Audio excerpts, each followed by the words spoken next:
بسم اللہ والسلام علی رسول اللہ۔ اچھا، سوشل میڈیا پر اور واٹس ایپ پر میری طرف یہ مسئلہ بہت ہی زیادہ آ رہا ہے اور لوگ پوچھ بھی رہے ہیں کہ قسطوں پر کاروبار کرنا کیسا ہے، یعنی قسطوں پر کوئی چیز لینا کیسا ہے، قسطوں کا کاروبار کرنا کیسا ہے۔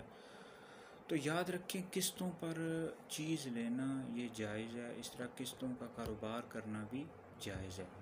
جیسے لوگ قسطوں پر موٹر سائیکل لیتے ہیں، گاڑی لیتے ہیں اور دیگر چیزیں لیتے ہیں، لیکن یہ بھی بات ذہن میں رکھیں کہ جب قسطیں آپ طے کر رہے ہوں تو اس میں کوئی ناجائز شرط نہ ہو۔ مثال کے طور پر اگر آپ نے فلاں تاریخ تک قسط نہیں دی تو آپ کو اتنے پیسے زیادہ دینے پڑیں گے، فالتو دینے پڑیں گے، تو اب یہ قسط یعنی یہ جو شرط ہے یہ ناجائز ہے۔